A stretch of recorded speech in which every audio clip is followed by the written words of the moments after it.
যখন ভোট গণনা করে তখন আমি নিজে স্বইচ্ছায় দেখতে যাই যে কত ভোটের ডিফারেন্স বা কি আমি দেখছি। যখন দেখি যে সুস্থ ভোট যদি হয় তাহলে সাপ্লাই হতো, তারপরও দেখি 725 ভোটে সাপলা জয়ী হয়েছে। ওখানে ওনাদের ভোট হচ্ছে 1042টা ভোট, ধানের প্রতীকে পড়ছে 1042টা ভোট। তারপরে ওনারা যখন ভোট যখন ঢুকবে ওনাদের, তখন সিসিটিভির লাইনটা পর্যন্ত ওনারা কেটে দিছে। এখানে যদি আমাদের প্রিসাইডিং অফিসার যদি জানে তাহলে এটা কেন হয়েছে, কিভাবে হয়েছে, উনি তো সবকিছু জানে নিশ্চয়। তারপরে ওনারা বলতেছে আসার সময় যদি উনি নাও জানতো, আমাদের আসার সময় আমাদের উপর তো এরকম আক্রমণ করতো না। আমার হাতে পড়ছে, আমাদের পাশের আরো অনেকজন ছিল লোক, ওনাদের বেশি একদম গুরুতর 3 জন হাসপাতালে ভর্তি বর্তমানে। আমাদের ড্রাইভারের অবস্থা খুবই খারাপ, আশঙ্কাজনক। আমাদের একজন লোক রেখে দিছে, একটা ফোন রেখে দিছে, একটা ব্যাগ।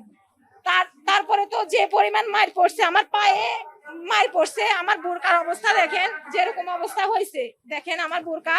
আমরা কি পরিস্থিতিতে আসছি, আমি এটা সুস্থ বিচার চাই। ওনারা বলতেছে প্রিসাইডিং অফিসার, পোলিং অফিসার সবার পকেটে টাকা গেছে, শুধু সাধারণ আনসার বাহিনী ছাড়াই। আমি বলছি এটা কেমন কথা? এটা সুস্থ ভোট মানে সুস্থভাবে ভোট বলতেছে হবে, কিন্তু কেন জাল ভোট হয়েছে? প্রত্যেকবার বলতেছে যে সবকিছুই হয়, মানে সরকার পরিবর্তন হওয়ার আগে বলতেছে সবকিছু হয়, কিন্তু এবার কেন? এবার তো সুস্থ নির্বাচন হয়েছে, তারপরে কেন জাল ভোট পড়ছে? 10 বছরের বাচ্চা কি জাল ভোট দিতে পারে? আমি ওনাকে বলছি যে 10 বছরের একটা বাচ্চা কি জাল ভোট দিতে পারে? উনি আমাকে বলে যে আপনি এখানে বসে থাকেন, আপনার কোনো কথা নাই, আপনি বসে থাকেন।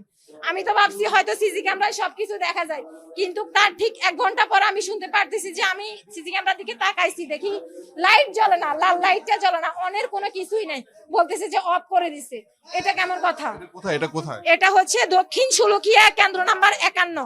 নিউ পন্ড সুপার লাইট জেল নতুন সেরা হায়ামিনো ফর্মুলার সাথে যা দেয় 10x হাইড্রেশন। Miracles happen. আমি একজন আনসার বিডবি ওখানে সদস্য ছিলাম।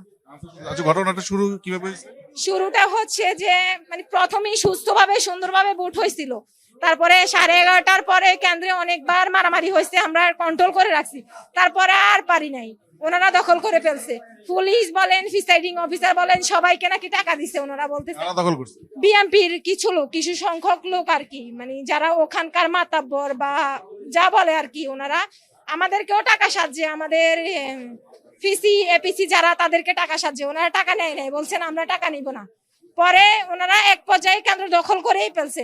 পরে আমরা আমাদের জানের রিক্সের ভয়ে আমরা এক জায়গায় সবাই 13 জন সাধারণ আনসার সবাই এক জায়গায় জড়ো হয়ে গেছি, আমরা আর কিছুই বলি না। আর আমার এটা হচ্ছে যে আমরা আসার সময় সবাই চলে আসবো ব্যাগ পাতে নিয়ে, সবকিছু করছি। আসার সময় যে ইয়েটা হয়েছে, এটা আগে থেকে কোনো পরিকল্পনা। ওরা ভাবছে যে ওদের ধানের প্রতীকের ভোট হয়তো বেশি হবে, কিন্তু যখন ভোট গণনা হয় তখন দেখে যে প্রায় 350 ভোটের ডিফারেন্স। শাপলাতে সবাই বলতেছে, মহিলারা বলতেছে আমরা ধানে ভোট দিই, কিন্তু ওনারা আসলে শাপলাতেই ভোট দিছে। এটা আমরাও জানতাম না, আমরা মনে মনে ভাবতেছি মনে হয় এই কেন্দ্রে ধানের প্রতীকটা হচ্ছে বেশি, কিন্তু যখন ভোট গণনা হয় তখনই জানতে পারি যে 11:30টা পর্যন্ত যে নির্বাচনটা হয়েছে ওখানে 725টা ভোট শাপলাতে পড়ছে। আর যেই ব্যক্তি যারা ব্যক্তি ভোট দিতে যাবে, তারা যখন ভোট দিতে যায় তখন তাদেরকে ওখান থেকে দৌড়ানি দেয়। যারা শাপলাগুলিতে ভোট দেয় ওখান থেকে দৌড়ানি দেয়, একটা দৌড়ানি দেয়, মানে কি বলবো, এটা এক একজন। একটা মহিলা আমার চোখের সামনে 5 থেকে 7টা ভোট দিছে, একটা মহিলা 5 থেকে 7টা ভোট দিছে। আমি শুধু বারবার বলতেছি এই মহিলাটা 1 ঘন্টা যাবত এখানে কেন দাঁড়ায় আছে, উনি বাইর হয় না কেন? তখন বিএমপির একটা লোক বলে যে আপনার এখানে বসে থাকার দরকার, আপনি বসে থাকেন, আপনি কোনো কথা বলবেন না। আমি আমার যারা ছিল আমার সাথে ওদেরকে বলি, ওনারা বলে যে কি বলবে? একটা মানুষ সকালে ভোট দিয়ে গেছে, দুপুরের পরে আবার ভোট দেয়। একটা বাচ্চা ক্লাস 10-এ পড়ে, ওর এখনো ভোটারের বয়স হয় নাই, ও পর্যন্ত ভোট দেয়। এটা কেমন কথা? প্রিসাইডিং অফিসারকে বলেন। ওনারা আমাদেরকে তো কিছুই বলতে দেয় নাই, কি বলবো আমরা? আমাদেরকে তো কিছুই। আর আমরা 2 দিন ওখানে 2 দিন দায়িত্ব পালন করতেছি, ওনাদের দায়িত্বে আমরা গেছি না। উনি আমাদের নাস্তা পানি পর্যন্ত বহন করে নাই। উনি আজকে সকালে আমাদের দায়িত্বে যারা ছিল তারা গেছে, উনি বলে যে 130 টাকা নাও, তোমরা কিছু খাও, একজন 10 টাকা করে নাও। এটা কেমন কথা? আমরা কি ওখানে যাই না, ওনার দায়িত্বে যাই না? আমরা প্রাণটা নিয়ে আসছে। আমি আর জীবনে কখনো পুলিং অফিসার বা নির্বাচন কোনো ডিউটি করবো না। কোথায় ছিলেন? আমি 52 নম্বর কেন্দ্রে ছিলাম, হচ্ছে দক্ষিণ পশ্চিম বোয়ালিয়া সরকারি প্রাথমিক বিদ্যালয়টা। ওনারা 51, আমরা ছিল 52। আমরা জীবন নিয়ে আসছি। প্রশাসন আমাদেরকে যত বিশবেন প্রিসাইডিং অফিসার পর্যন্ত কোথায় উঠবে, কে কোথায় থাকবে, এই জিনিসটা কেউ বলতে পারে নাই। মানে আমাদেরকে কি ঘটছিল কি? আমি বলতেছি মূলত রেজাল্ট সব ঠিকঠাক হয়ে গেছে, রেজাল্ট হয়ে গেছে। শেষে আমরা যখন চলে আসবো ওই রেজাল্টটা টাঙানো হয়েছে, এবং যারা এজেন্ট ছিল এজেন্টকেও বুঝে দিয়েছে যে আপনার কোনো আপত্তি আছে নাই। তো প্রিজাইডিং অফিসার সব কাজ করার পরে আমরা এখন ব্যাক করব। এই ব্যাক করার সময় হয়তো রেজাল্টটা কি পাবলিশ হয়েছে কিনা জানি না, একটু হয়তো বা কেউ এগিয়ে আছে, এটা ভিতরে হয়তো জানছে। এরপর আমাদের ওখান থেকে আসতে দিচ্ছে না। এখন প্রথম আমাদের নেভি ছিল না, পুলিশ ছিল। পুলিশ আমাদেরকে দিতে পারতেছিল না, মানে আমরা আসতে পারবো অন্য কথা হচ্ছে রেজাল্ট বলে দিতে হবে মানে পাবলিকলি।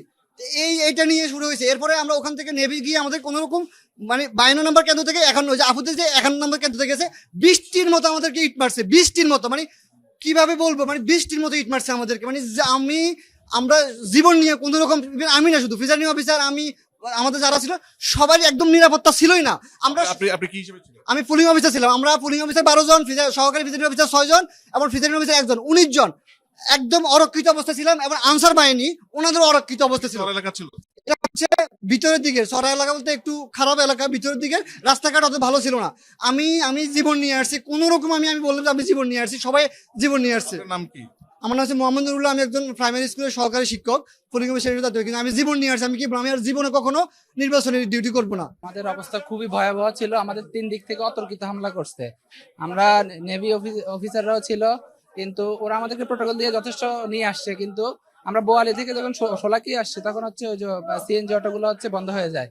তখন হচ্ছে আমাদের একজন মহিলা আনসার সদস্যকে নিয়ে যায়, আমাদের ড্রাইভার, তারপর হচ্ছে যে আমাদের সিএনজিটা আটকে রেখে দেয় আর কি। তখন আমরা সাথে সাথে জানাই। এই হচ্ছে অবস্থা, খুবই ভয়াবহ সিচুয়েশন। ব্যালট বাক্স নিয়ে আসতে পারছেন? আমি ব্যালট বাক্স, তারপরে হচ্ছে এগুলো কিছু নিয়ে আসতে পারি না, কিন্তু আমি হচ্ছে ফলাফল ফর্ম গুলো নিয়ে আসতে পারছি আর কি, যেগুলো প্রয়োজন। ওগুলো রেখে দিছে? হ্যাঁ, বাকি সব ওরা ছিনিয়ে নিয়ে গেছে আর কি।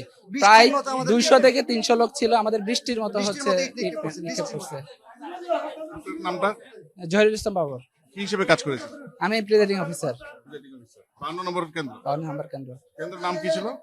দক্ষিণ পশ্চিম বোয়ালিয়া সরকারি প্রাথমিক বিদ্যালয়। এখানে হয়েছিল আপনার আমাদের সারাদিন ওরা ঘুরপাক করতেছে, পুরো কেন্দ্র ঘিরতেছে আর কি, মানে বিভিন্ন ছুট করতেছে, আমাদেরকে বিভিন্ন কথা বলতেছে।